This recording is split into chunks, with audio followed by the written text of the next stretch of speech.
television host faces down a guest who refuses to play by the rules. In just 37 seconds, one comment would turn a friendly chat into the most explosive exit daytime TV has ever witnessed. Lorraine Kelly had been doing this for decades. Her warm smile and genuine charm made celebrities feel at home. Audiences trusted her. She asked the tough questions, sure, but always with kindness, always with respect. That morning, though, something felt different from the moment her guest walked onto the set. Meghan arrived wearing dark sunglasses indoors. The studio lights were bright, but not that bright. Lorraine stood to greet her, extending a hand. Meghan glanced at it, then sat down without a word. The audience shifted uncomfortably in their seats. "Well, good morning," Lorraine said, her smile never wavering. "Thank you so much for joining us today. We're absolutely thrilled to have you here." Meghan adjusted her sunglasses. "Are you?" The question hung in the air. Lorraine laughed it off, a professional to her core. "Of course we are. Our viewers have been so excited to hear from you. Shall we get started?" "I suppose," Meghan said, examining her nails. Lorraine glanced at her notes, then back at her guest. "You've been in the public eye for quite some time now. How are you finding life these days?" "That's a boring question." The audience gasped. Lorraine's smile tightened just slightly, but she pressed on. "All right, what would you prefer to talk about?" "I'm here, aren't I?" "Isn't that enough?" Meghan leaned back in her chair, crossing her arms. "You should be grateful I even showed up to this little show." Little show. The words cut through the studio like ice. Lorraine Kelly's morning program had been a staple of British television for years. Millions of people watched it. Millions of people loved it. And here sat someone dismissing it all with two casual words. "Well," Lorraine said carefully, "we certainly appreciate you taking the time. Let's talk about your recent projects then. You've been working on several initiatives." "Have I?" Meghan's tone dripped with condescension. "Tell me, Lorraine, do you actually research your guests, or do you just read whatever your staff puts on those little cards?"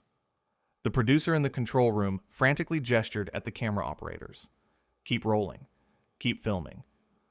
This was television gold, even if it was painful to watch. Y'all, Lorraine set down her notes. "I absolutely do my research. I've spent hours preparing for this conversation because I respect you and I respect our audience. They deserve a meaningful discussion." "Respect," Meghan repeated, laughing. "That's rich coming from someone who makes a living gossiping about people's private lives." "I don't gossip," Lorraine said firmly. "I conduct interviews. There's a difference." "Is there, though?" Meghan leaned forward. "You parade people out here, ask invasive questions, then act shocked when they don't want to answer. It's all a performance." Lorraine took a breath. "Stay calm. Stay professional. Every guest who comes on this show does so willingly, including you. If you didn't want to be here, you could have declined the invitation." "Maybe I should have," Meghan shot back. "This is beneath me anyway." The audience was dead silent now. Even the crew members had stopped moving. Everyone could feel it building, this tension that was about to snap. "Beneath you," Lorraine repeated slowly. "Can I ask what you mean by that?" "Oh, come on, look at this place." Meghan gestured around the studio dismissively. "Look at you. You're what, 60? 70? Still doing morning television like some desperate has been clinging to relevance?" That was it. That was the line. You could insult the show. You could be difficult. But attacking Lorraine personally, attacking her age, her career, everything she'd built over decades of hard work, the audience erupted in angry murmurs. Lorraine held up a hand, quieting them. When she spoke, her voice was steady, but there was steel underneath. "I'm 59, actually, and I love what I do. I get to talk to interesting people, share important stories, and connect with viewers who have welcomed me into their homes for years. I'm proud of that. I'm proud of this show." "How sweet," Meghan said mockingly. the plucky little host defending her territory. You know what? Lorraine set her cards down on the table between them. I've interviewed thousands of people. Actors, musicians, politicians, activists, members of royal families. Some were nervous, some were guarded, some were promoting something. But every single one of them showed basic courtesy and respect.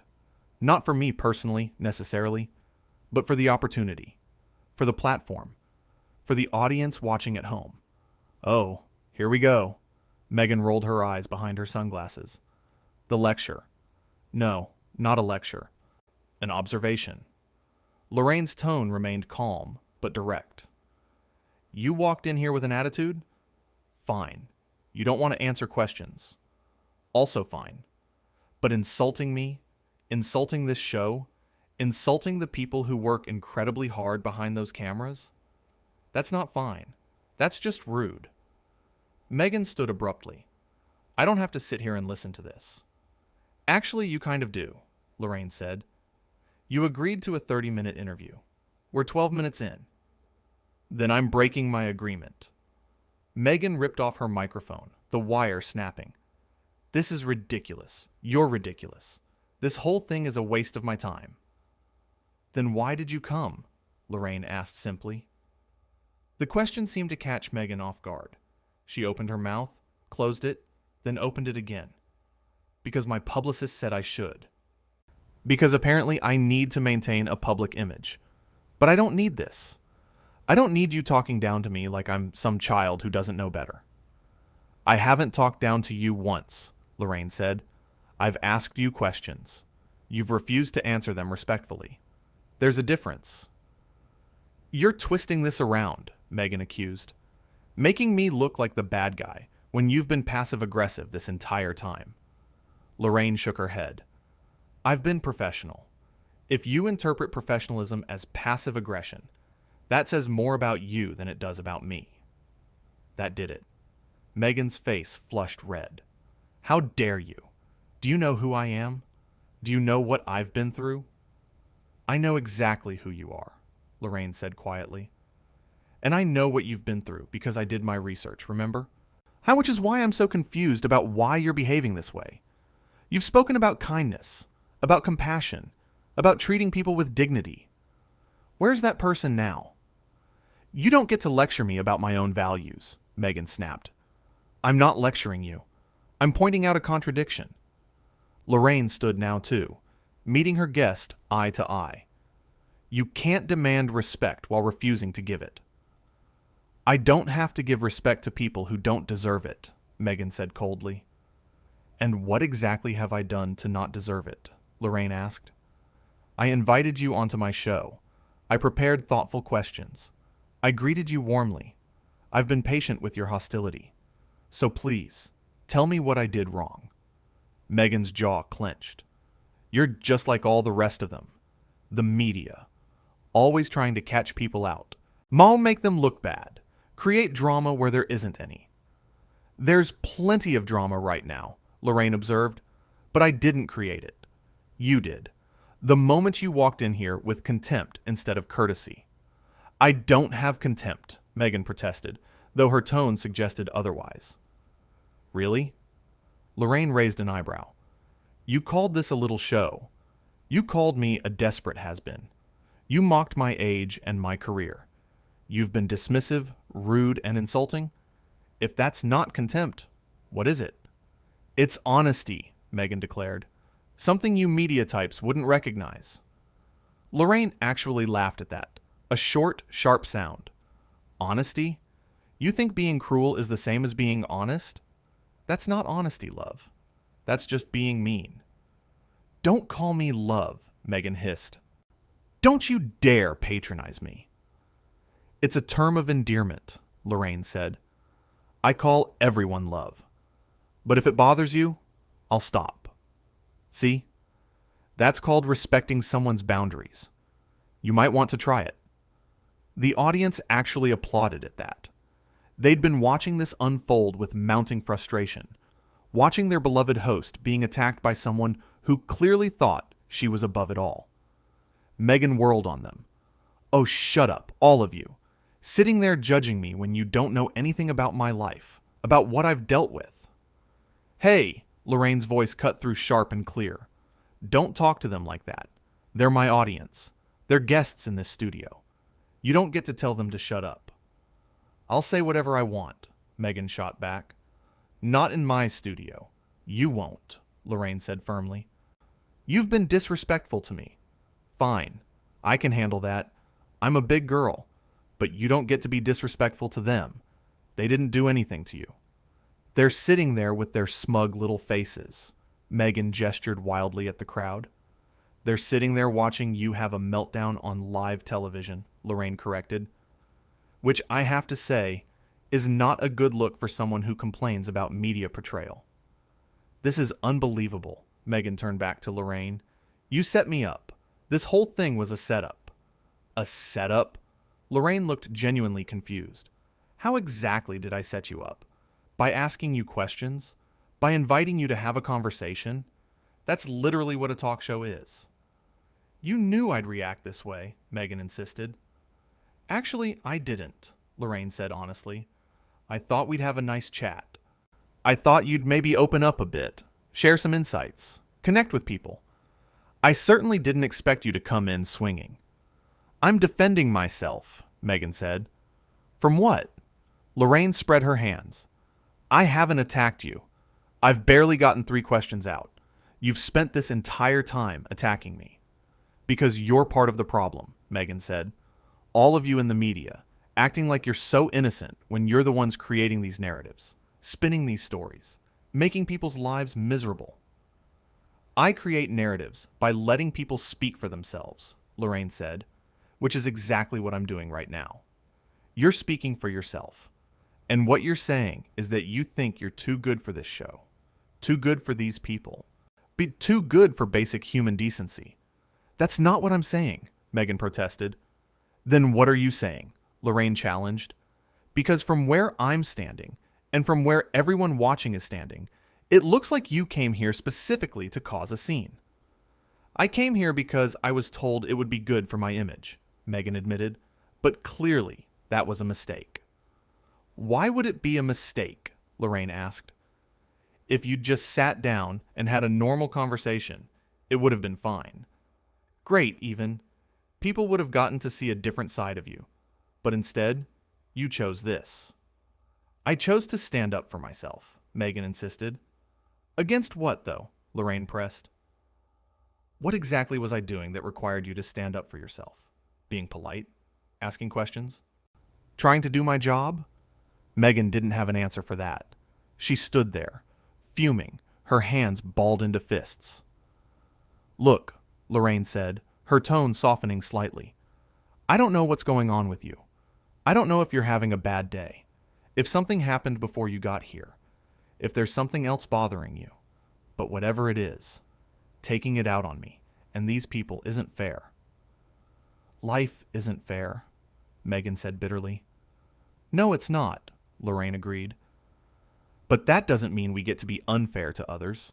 We're supposed to be better than that. Easy for you to say, Meghan muttered. You don't know what it's like. What's like? Lorraine asked gently. This. All of this. The constant scrutiny. The judgment. Everyone having an opinion about every little thing you do.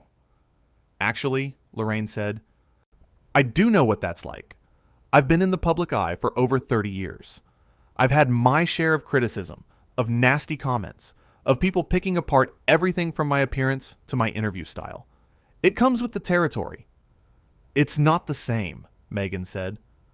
Maybe not exactly the same, Lorraine conceded, but similar enough that I understand the pressure, which is why I'm genuinely confused about why you'd come on a talk show and then be upset about being asked to talk.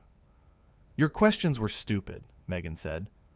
My questions were standard, Lorraine replied. How are you? What are you working on? How's life treating you? Basic conversation starters. I hadn't even gotten to the real questions yet. What real questions? Meghan asked suspiciously. Questions about your work, your passions. What matters to you? Lorraine said. I wanted to have a meaningful conversation, but you shut that down before we even started. Because I knew where it was going, Meghan said. It always goes the same way. You act all friendly, then you slip in the knife. I've never done that to anyone, Lorraine said firmly. That's not who I am. If you don't believe me, ask any of the hundreds of people I've interviewed. They'll tell you the same thing. I'm fair, I'm kind, and I'm honest. Honest? Meghan scoffed. Right. Yes, honest, Lorraine repeated, which is why I'm being honest with you right now. This, she gestured between them. This isn't working. You clearly don't want to be here. You've made that abundantly clear. So maybe it's best if we just end this. You're kicking me off? Meghan looked shocked. I'm giving you an out, Lorraine corrected. You've spent the last 15 minutes telling me how beneath you this all is. So why stay?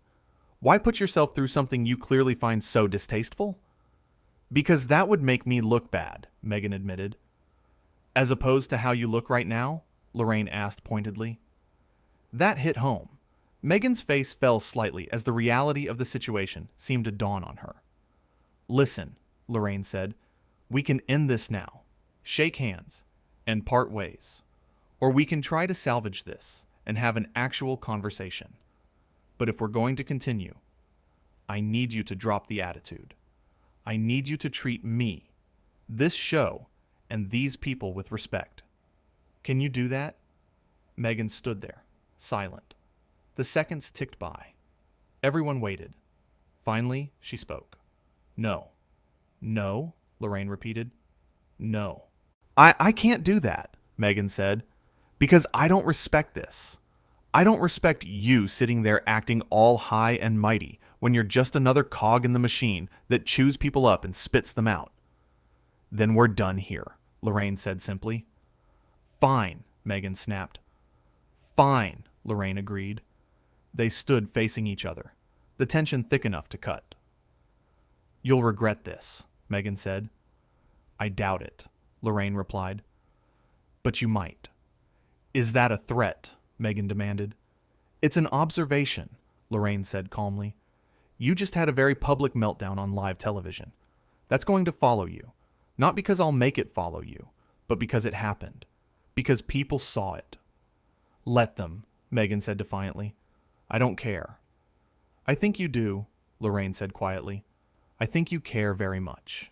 Which is why you're so angry. But anger isn't going to fix anything. It's just going to make things worse. Stop psychoanalyzing me, Meghan snapped. I'm not, Lorraine said. I'm just trying to understand why someone would sabotage themselves like this. I'm not sabotaging anything, Meghan insisted. Really? Lorraine looked at her. Because from where I'm standing, that's exactly what you're doing. Meghan grabbed her bag from beside the chair. I'm leaving. Okay, Lorraine said. That's it? Just okay? Meghan seemed almost disappointed. What do you want me to say? Lorraine asked. Do you want me to beg you to stay? To apologize for something I didn't do? To take responsibility for your behavior? Because that's not going to happen. You're unbelievable, Meghan said. I'm consistent, Lorraine corrected. I've been the same person this entire time. You're the one who's been all over the place. I'm out of here, Meghan announced, turning toward the exit. Wait, Lorraine called out.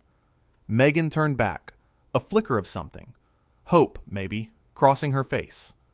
Your microphone, Lorraine said, pointing to the broken equipment Meghan had thrown on the floor. The studio will need to bill you for that. The hope vanished, replaced by pure fury. Are you serious right now? Completely, Lorraine said. That equipment costs money. You broke it. You pay for it. This is ridiculous, Meghan sputtered. No, what's ridiculous is a grown woman throwing a tantrum and destroying property because she couldn't handle a simple conversation, Lorraine said. But sure, blame me for pointing it out. Meghan opened her mouth, then closed it. She looked around the studio, at the cameras, at the crew, at the audience, all staring at her, and something seemed to break. You people, she said, her voice shaking, all of you, you have no idea what it's like to be constantly judged, constantly criticized, constantly under attack. You're right, Lorraine said softly. We don't know exactly what you've experienced, but coming here and attacking people who've done nothing to you, that's not the answer. Just leave me alone, Meghan said, and for the first time, she sounded less angry and more tired. You're free to go anytime, Lorraine reminded her gently. Meghan looked at her for a long moment. You think you're so much better than me, don't you? No, Lorraine said honestly. I just think I'm different than you. I handle things differently. That doesn't make me better. It just makes me different. Whatever, Meghan muttered, but the fight had gone out of her voice. She turned and walked toward the exit. The studio doors were just ahead. Freedom was just ahead. But she stopped, turned back one more time. I hope you're happy, she said to Lorraine. I'm not happy or unhappy, Lorraine replied. I'm just sorry it turned out this way. It didn't have to. Yes, it did, Meghan said. It always does. And with that, she pushed through the doors and was gone. The studio sat in stunned silence for a moment. Then Lorraine turned to the camera, to the viewers at home, and gave them that warm, genuine smile they'd loved for so many years. Well, she said, that was certainly unexpected. Shall we take a quick break? I think we all need one. The audience erupted in applause, not for the drama, not for the conflict, but for their host, for Lorraine, who had handled an impossible situation with grace, dignity, and unwavering professionalism. She'd been insulted, attacked, and disrespected, but she'd never stooped to that level. She'd remained herself throughout. As the show cut to commercial, crew members rushed over to check on Lorraine. She waved them off with a laugh. I'm fine, she assured them. Really, just another day in television. But it wasn't just another day. It was the day that showed everyone exactly who Lorraine Kelly was. Not just a host, but a professional. Not just a personality, but a person of integrity. In the control room, the producer was already fielding calls. The footage was gold. Absolute gold. But Lorraine had made it clear from the start of her career that she never exploited people. Never used drama for ratings. Never sacrificed dignity for views. Handle it sensitively, she'd instructed once the cameras stopped rolling. Yes, it happened. Yes, people saw it. But we don't need to sensationalize it. Just let it speak for itself. That was the difference. That was what separated someone like Lorraine from the rest. She understood that real power didn't come from tearing others down. It came from building yourself up, from being consistent, from treating people with kindness even when they didn't deserve it. Back in her dressing room, Lorraine looked at herself in the mirror. 59 years old, decades in television, thousands of interviews, and this one would probably be one of the most talked about. Not because of anything she did wrong, but because she'd done everything right. Knew she'd stood her ground without being cruel.